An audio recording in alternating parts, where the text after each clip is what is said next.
Je vous salue tous dans le précieux nom de notre Seigneur et Sauveur Jésus-Christ.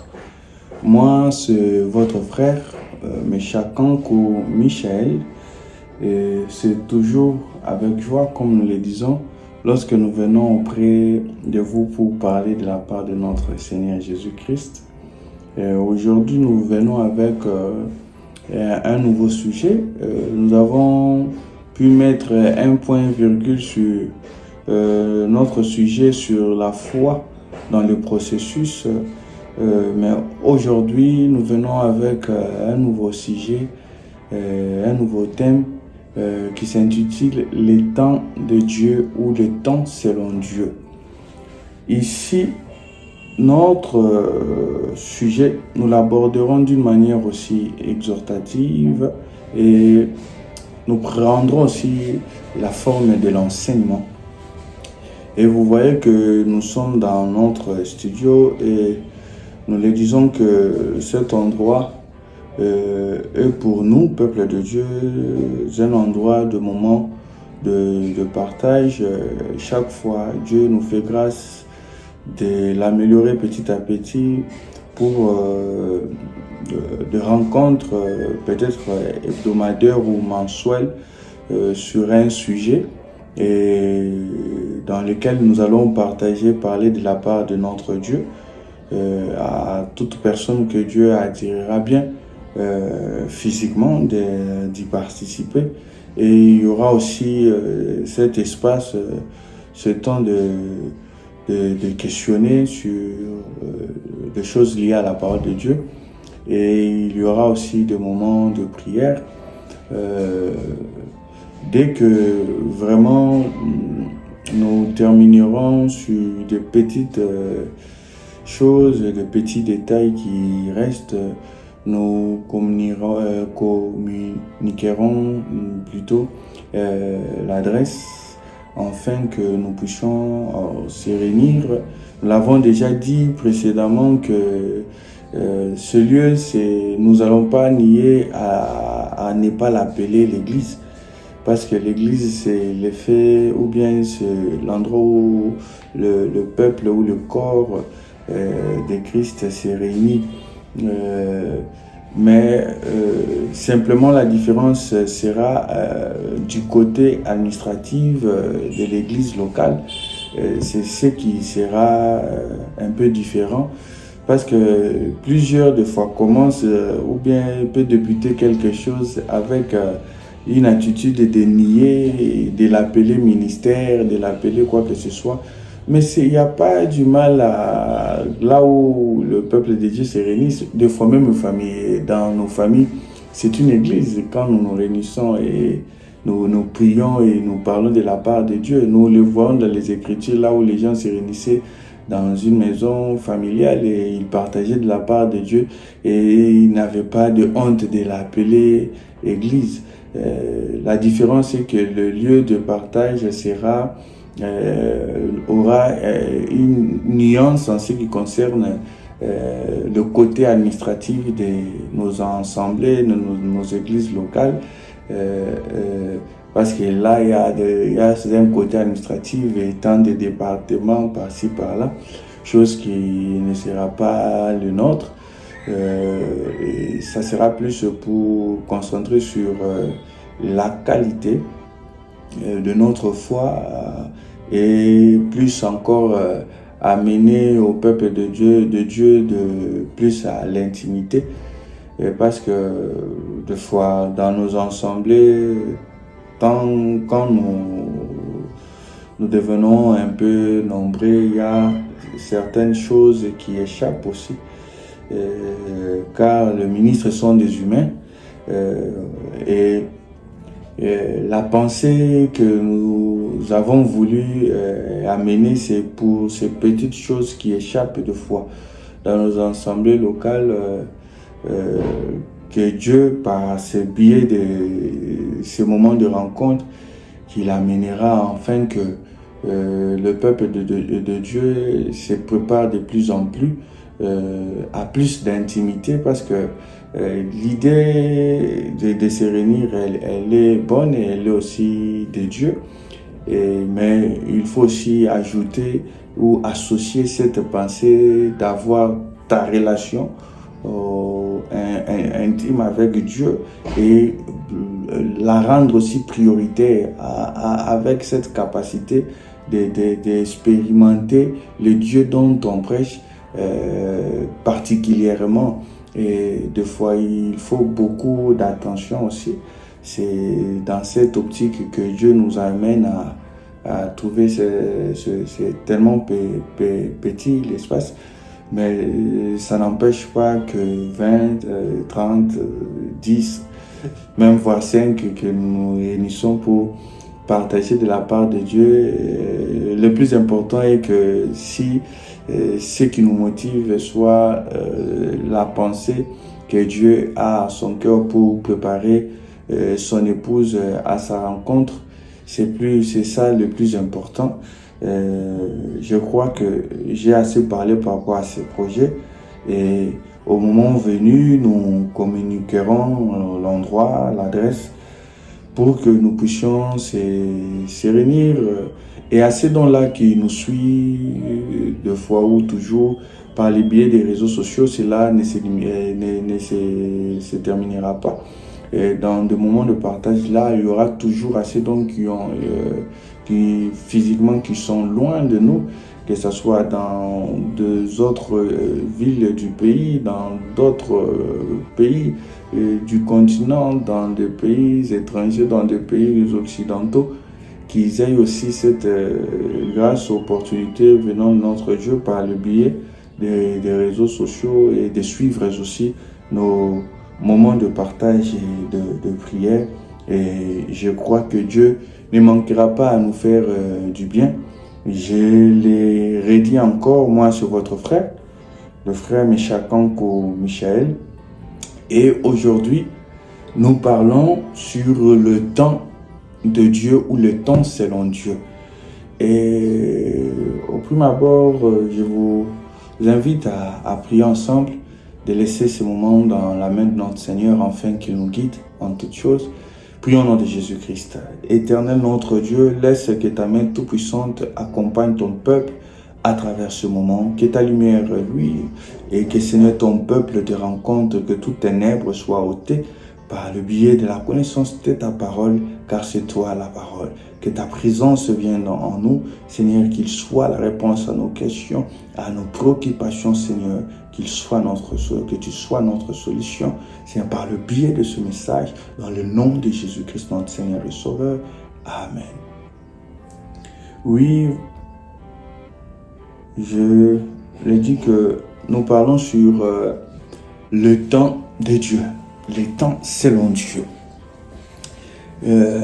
Pour commencer, déjà dans le livre de Genèse, lorsque nous faisons la lecture de Genèse 1, nous voyons déjà la notion que Dieu manifeste en entrant dans les temps. Le premier verset de Genèse, au premier chapitre, nous dit déjà au commencement, Dieu créa le ciel et la terre. Nous comprenons que dans ce qui concerne les choses de Dieu, il y a cette notion qu'on appelle le temps. Et la Bible nous dit qu'au commencement, c'est-à-dire que ça a débuté et la notion de temps s'est activée. Et pour la création, Dieu a utilisé le moyen qu'on appelle le temps. Et nous étant des créatures, cette notion qui a fait que nous soyons créés a de l'importance dans nos vies. Il faut que chacun de nous le comprenne et le saisisse, que le temps fait partie des moyens par lesquels Dieu a créé le monde. Nous étant, c'est aussi parmi les créatures de ce monde, parce que Dieu a créé plusieurs choses. Nous avons des arbres, nous avons des animaux, nous avons le ciel, nous avons la mer, nous avons tant de choses. Et parmi ces créatures, nous avons aussi l'humain. Et comme Dieu a créé toutes ces choses en utilisant le moyen du temps, ça veut dire que le temps est un moyen très capital et important pour nos vies sur terre. Je vais encore le soulever.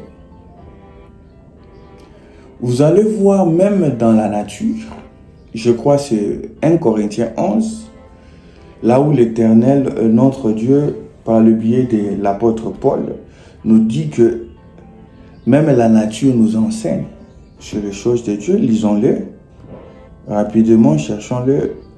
1 Corinthiens 11, c'est dans le chapitre 11, je cherche rapidement le verset, c'est le verset 14, la Bible dit « La nature elle-même ne vous enseigne-t-elle pas que c'est une honte pour l'homme de porter les longs cheveux ?» Là, c'est la première lecture. Prenons encore Romains 1, au verset 19 à 20. Je l'ai lu au nom de Jésus-Christ, car ce qu'on peut connaître de Dieu est manifeste pour eux. Dieu l'air ayant fait connaître. En effet, les perfections invisibles de Dieu, sa puissance éternelle, sa divinité se voient comme à l'œil nu depuis la création du monde. Quand on les considère dans ses ouvrages, ils sont donc inexcusables. Ici, la pensée de l'Écriture cherche à nous faire voir que dans les ouvrages de Dieu, dans la nature, Dieu cache la perfection, la parfaite divinité. Sa parfaite divinité, c'est dans ces ouvrages, lorsque nous la considérons, nous voyons la divinité de notre Dieu dans sa créature. Et dans la nature, nous avons aussi des enseignements de Dieu. Et nous comprenons que dans la nature, même la notion de la naissance, comment nous sommes venus sur terre, vous allez voir que Dieu utilise cette notion qu'on appelle le temps.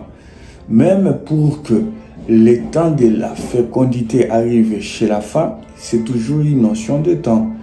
Et quand vous voyez que la sémence vient de l'homme pour que cela s'associe avec le temps favorable de la femme, pour que cette sémence donne naissance à un enfant et la croissance même de l'enfant dans le ventre de sa mère pour faire 9 mois, toutes ces choses-là, ce sont des notions de temps.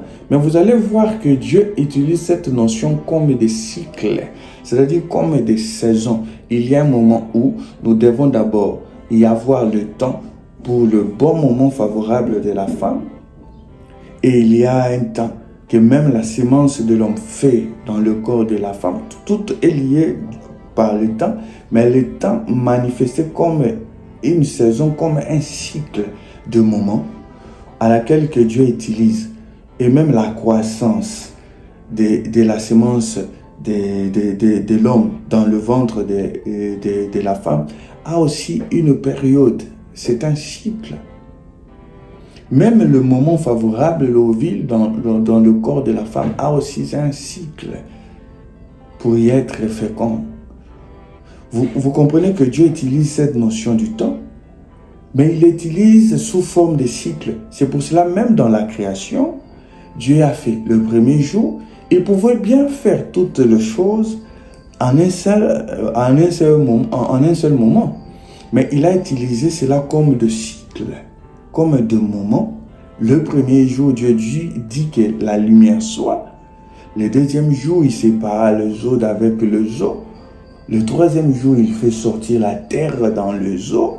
Vous comprenez que Dieu fait et travaille sous forme de cycle, sous forme de saison, sous forme de choses qu'il a fait, chaque chose à sa place. C'est pour cela d'ailleurs, Ecclésiaste 3, le verset 1, où nous descendons, nous dit que Dieu fait toutes choses à son temps. Faisons cette lecture, Ecclésiaste 3, et ça va nous permettre d'avoir une idée de ce que nous disons. J'aimerais pas que vous puissiez perdre l'idée de comment nous avons commencé.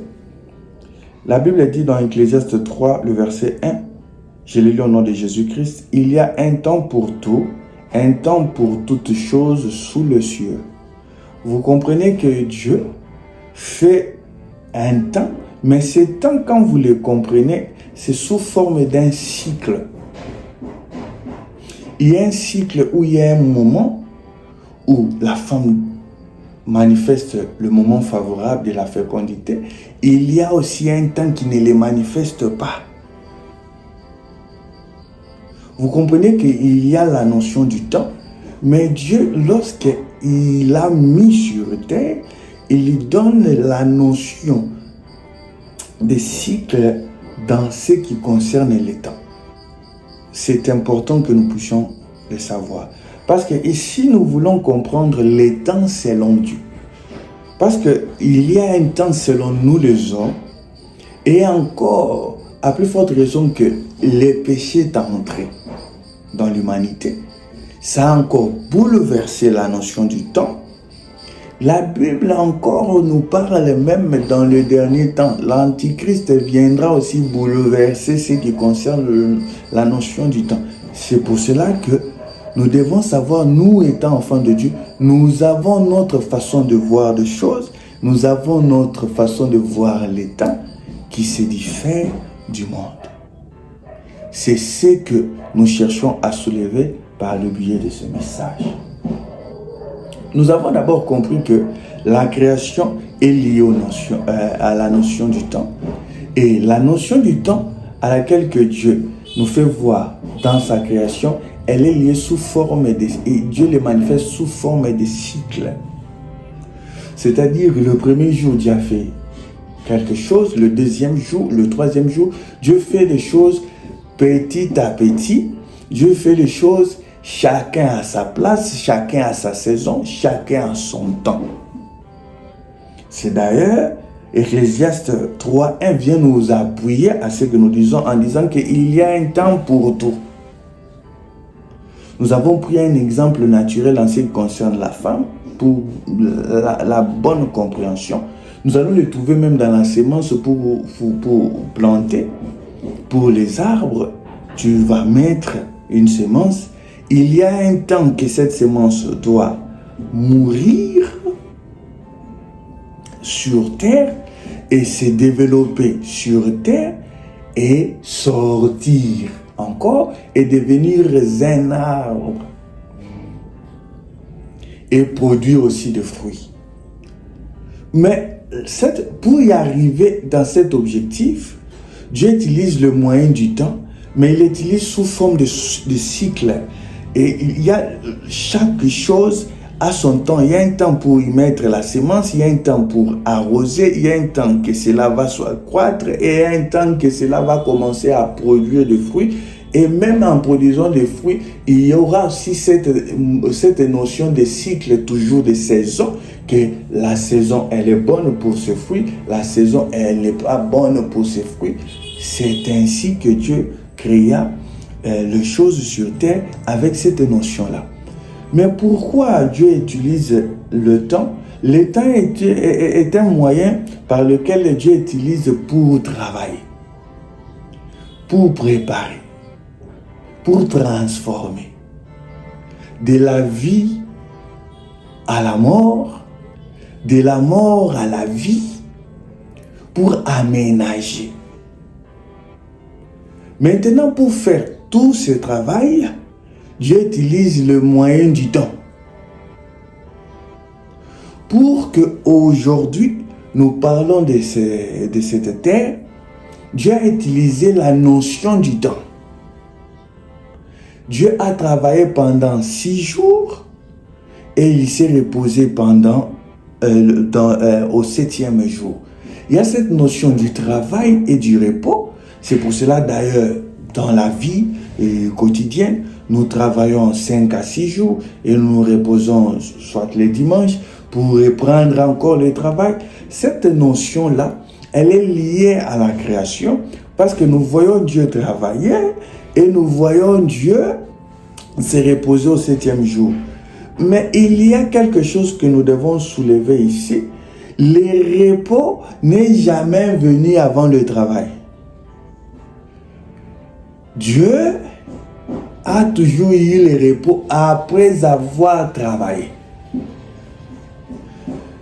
toutes ces choses-là, Dieu nous créant à sa ressemblance et à son image, il nous appelle à lui ressembler tel qu'il est.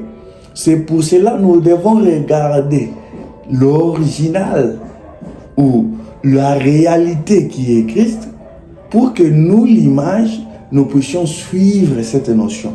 Et comme lui créa l'humanité tout entière, la création tout entière, avec la notion de débuter par le travail et puis se reposer ensuite, nous devons comprendre que nous aussi, pour arriver à un résultat, Dieu nous amènera à utiliser la notion du temps. Alors, il ne faut pas être toujours dans la précipitation. Parce que la précipitation est aussi la voie par laquelle l'ennemi utilise pour nous induire en erreur. C'est à cause de ne pas attendre la saison, c'est à cause de ne pas attendre le bon cycle que des fois nous retrouvons à faire de mauvais choix, même dans le mariage. Et nous voyons que nos mariages est en train de rencontrer des tempêtes, des déséquilibres, des échecs, parce que nous n'avons pas appliqué cette notion du temps lorsqu'on a voulu faire le choix. Vous comprenez, il y a une chose. Lorsque Adam, on lui a amené Ève, il faut bien saisir les Écritures. Adam n'a jamais dit que j'ai besoin d'une femme. C'était Dieu lui-même qui a dit qu'il n'est pas bon que l'homme soit seul. Nous comprenons par là que c'est Dieu qui comprend les temps favorables que l'homme doit avoir une aide semblable. Ce n'est pas par précipitation que l'on fait le choix. Ici, nous ne cherchons pas à condamner à vous qui avez fait déjà des choix. Nous cherchons d'ailleurs à interpeller ceux donc qui n'ont pas encore fait de choix. À nous qui ont déjà fait de choix, il y a toujours mais Dieu ne manque jamais de solution. Dieu ne manque jamais le moyen de réparer parce que la notion du temps est toujours là en exercice. Dieu est toujours là. Je peux vous donner un exemple simple pour que vous ne tombez pas dans le découragement. Il y a cette histoire de David. David a fait, c'est par l'erreur, c'est par le péché que David avait fait le choix sur la femme d'autrui, d'Uri qui est Bathsheba dans 1 Samuel. Vous allez comprendre que c'était une erreur. Le choix n'était pas le choix selon Dieu. Mais vous allez voir que de ces choix-là, qui paraît erreur, qui paraît ne pas être le choix de Dieu, que Dieu a utilisé pour faire sortir Salomon, qui sera le roi d'Israël.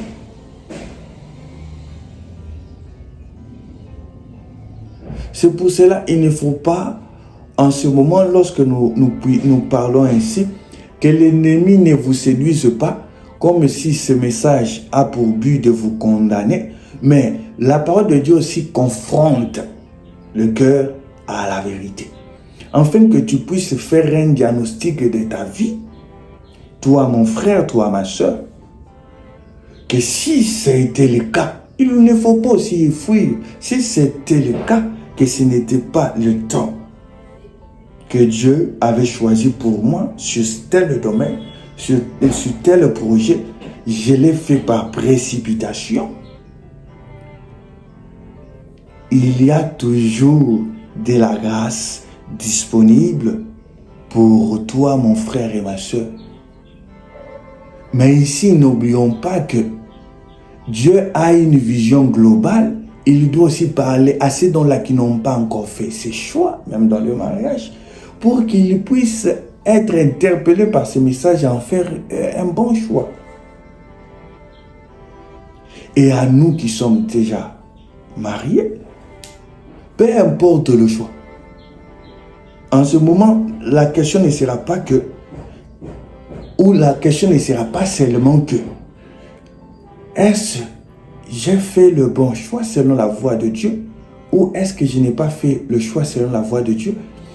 Mais la question sera que, avec Dieu, à l'état que je suis maintenant, qu'est-ce qu'il faut faire? Parce que Dieu a toujours une solution à tout problème. Et il utilisera cette notion que nous appelons le temps. Pour vous qui n'avez pas encore fait de choix, et pour vous qui avez déjà fait le choix. Alors que le diable n'entre pas par la voie de ces messages à interpréter ton entendement pour nuire ta compréhension, pour nuire la pensée que Dieu a d'amour en ce qui te concerne par rapport à ces sujets. Parce que cette notion du temps, Dieu nous appelle par la création à comprendre qu'il a utilisé la persévérance, il a utilisé le travail. Quand nous voyons que Dieu fait sortir la terre dans le zoo, c'est-à-dire Dieu est en train de réparer, d'aménager. C'est pour cela, vous vous se retrouvez déjà dans le mariage, Dieu fait toujours cette œuvre. L'œuvre de la création n'est pas finie.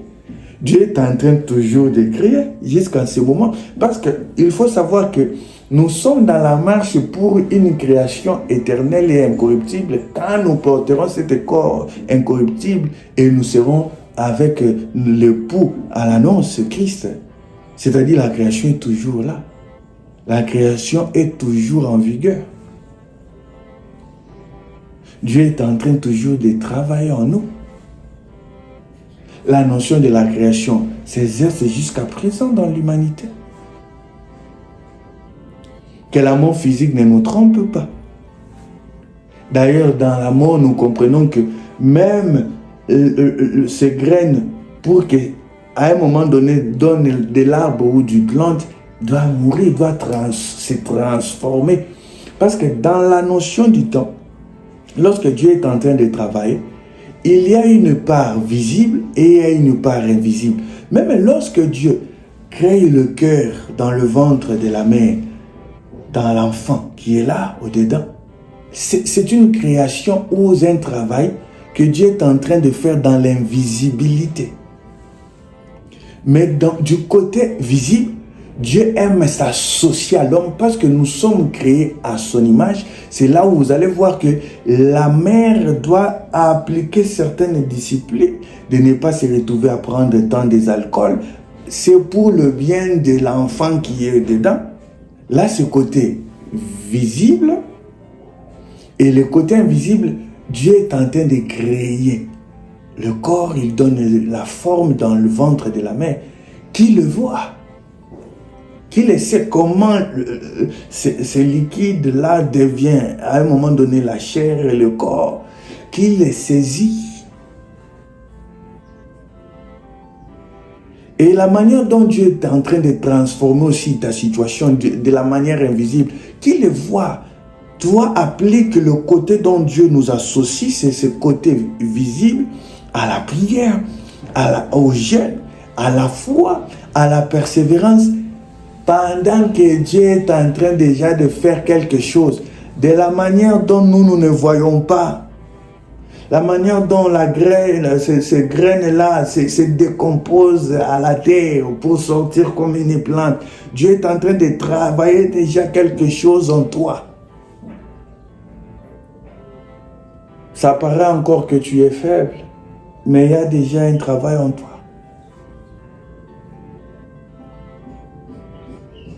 Nous devons comprendre cela. Pour y arriver à l'objectif, à des objectifs sur cette terre, nous devons utiliser ces moyens qu'on appelle le temps selon Dieu. Selon Dieu. Le problème avec l'homme, dès le commencement, est que l'homme, lorsqu'il se retrouve ou il se confronte avec la notion du temps selon Dieu, il se retrouve exposé. Parce qu'il doit dépendre de Dieu. Et l'homme, dès Éden, l'ennemi, le serpent, vient avec la pensée de lui amener l'indépendance. Que Dieu sait que lorsque vous mangerez ces fruits, vous serez comme lui. Et cette notion-là est ancrée jusqu'à aujourd'hui.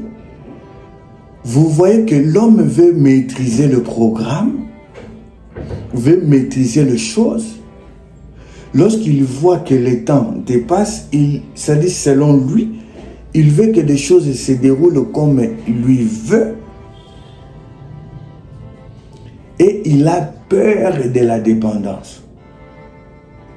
Or, Dieu, la manière dont il a créé cet univers, nous étant des créatures, nous devons aussi participer comme tout autre élément. Parce que les Écritures nous disent, même la création ici, la nature, attend aussi le renouvellement de la création. Parce que la nouvelle Jérusalem qui descendra, même aussi la terre y attend cet nouveau vêtement. Et cela ne dépend pas de lui. Cela ne dépend pas de la terre, mais de celui qui l'a créé. Et quant à nous aussi, Dieu nous appelle à dépendre de lui.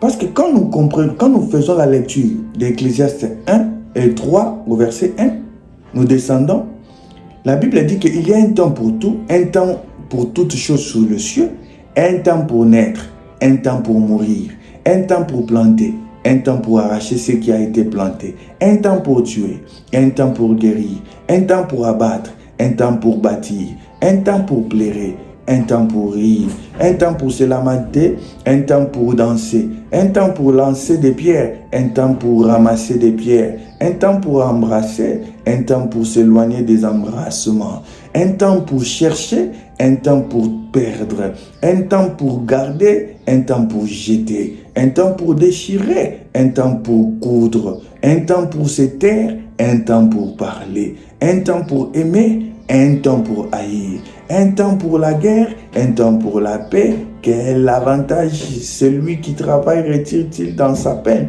J'ai vu à quelle occupation Dieu soumet les fils de l'homme. Il a fait toutes choses bonnes en son temps. Vous comprenez qu'il y a beaucoup de cycles qu'on soulève ici. Il y a un temps pour rire, il y a un temps pour pleurer, il y a un temps aussi pour rire. Mais maintenant, l'homme, par sa nature, il aime choisir les temps. Or, Dieu, dans la notion ou dans le système qu'il a laissé sur la création, il faut qu'il y ait un temps aussi pour pleurer. Il faut qu'il y ait aussi un temps pour se lamenter.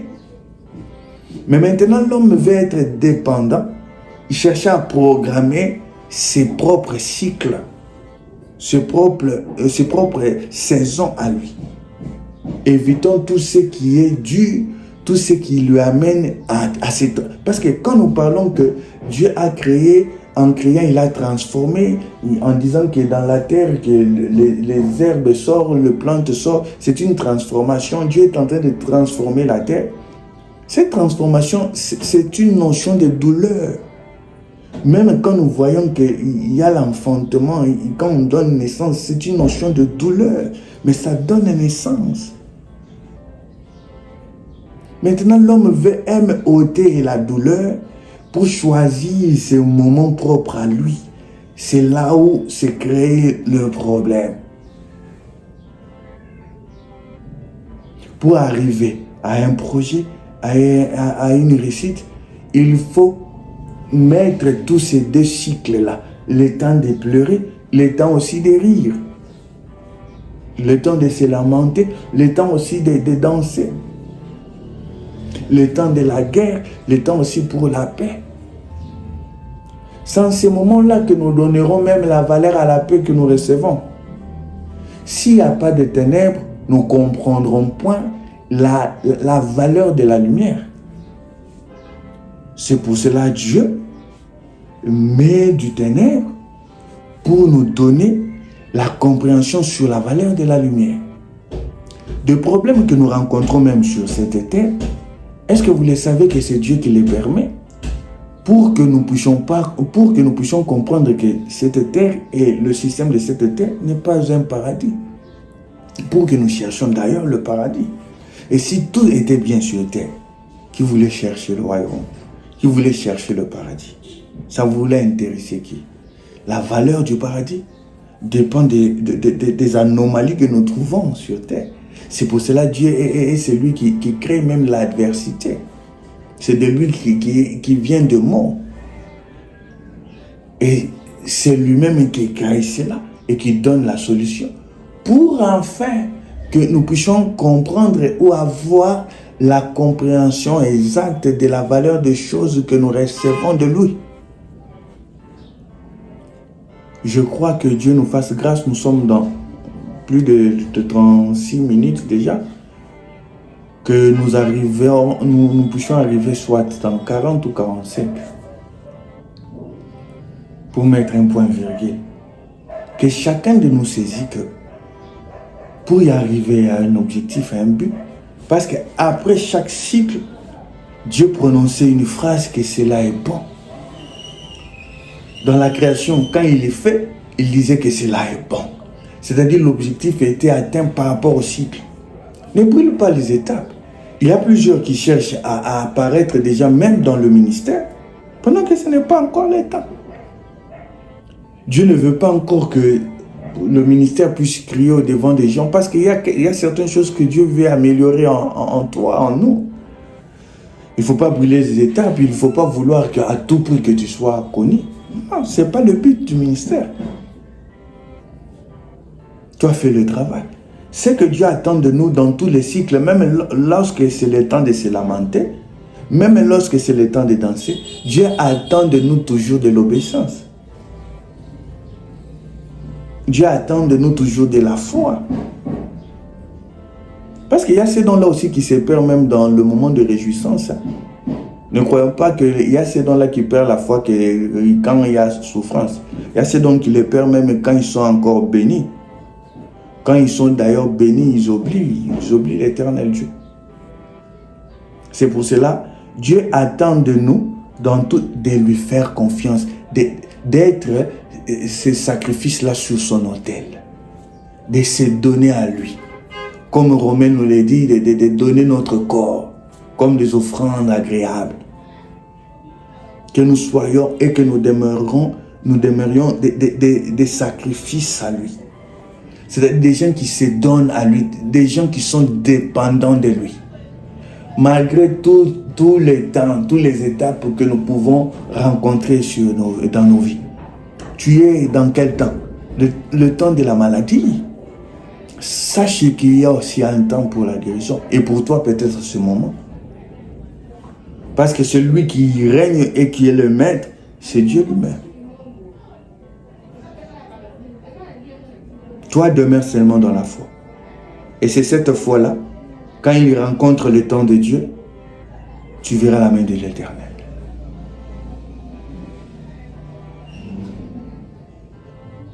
Et pour plusieurs, c'est aujourd'hui, par le biais de ce message, Dieu voulait que tu puisses rencontrer le temps, parce que le temps est venu que Dieu puisse te faire du bien, puisse ôter le pleur pour mettre le sourire.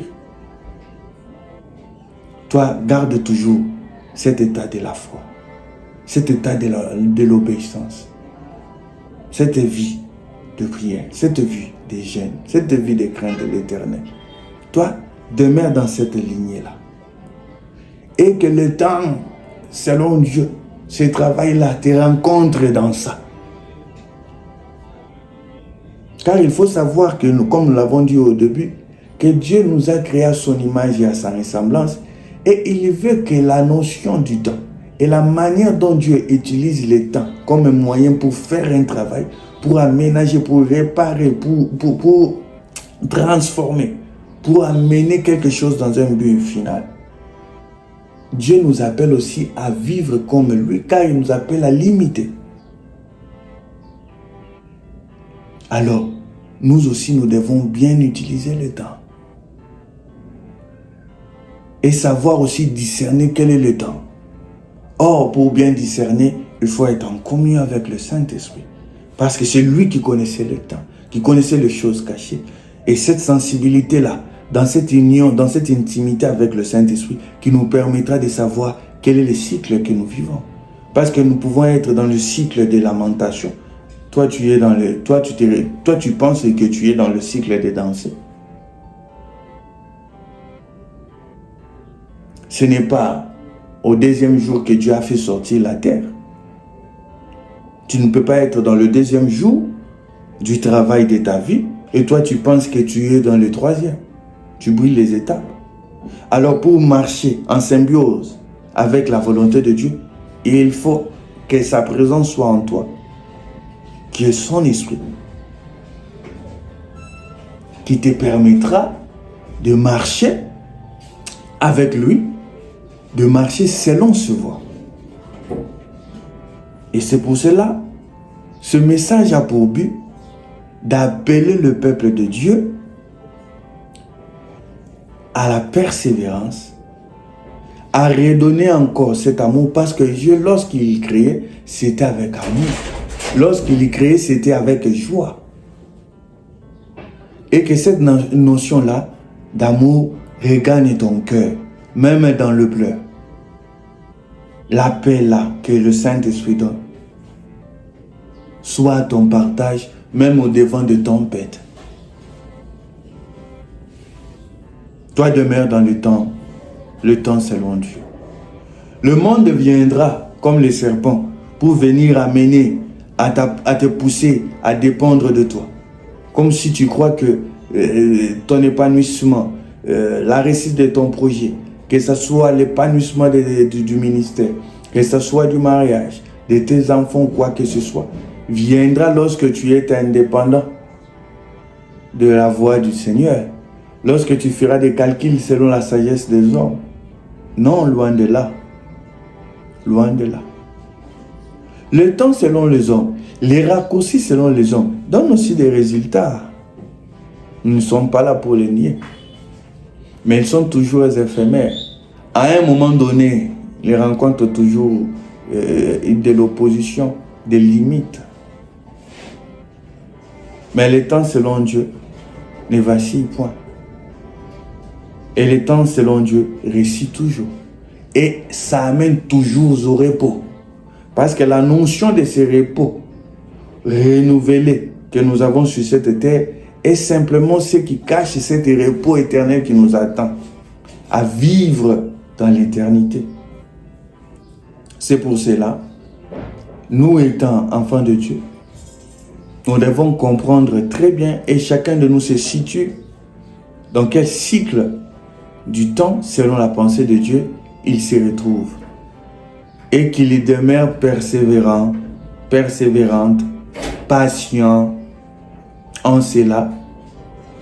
Et Dieu finira par faire apparaître le résultat. N'oublions pas, nous l'avons dit, qu'il y a ce côté du travail visible et il y a ce côté du travail invisible que Dieu est en train de faire.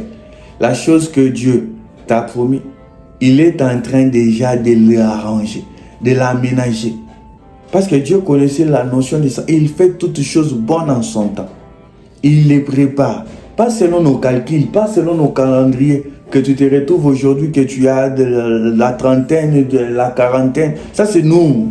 C'est nos calculs à nous. Mais Dieu fait toutes choses bonnes en son temps.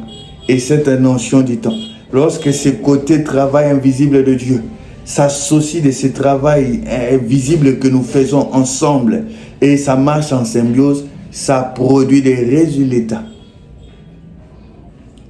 Et nous allons témoigner, comme Dieu l'a témoigné, que cela a été bon et cela a été très bon. Et ça sera pour nous une bénédiction venant de l'Éternel. Que Dieu nous bénisse. Laisse que nous prions. Éternel notre Dieu, par ce message, fortifie le cœur de ton peuple.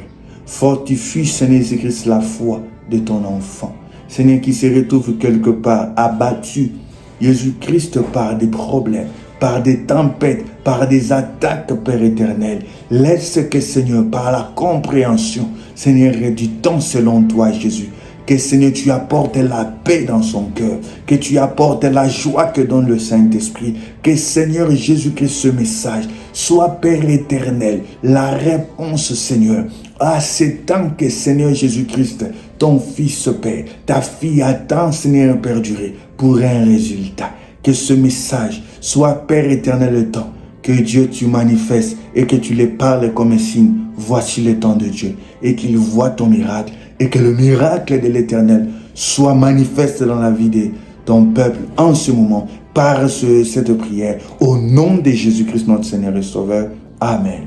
Que Dieu nous bénisse tous, que Dieu nous bénisse richement, que nous verrons, si Dieu le veut, pour parler soit d'un autre sujet, soit pour la continuité de ce sujet, comme Dieu nous guidera. Merci, que Dieu nous bénisse.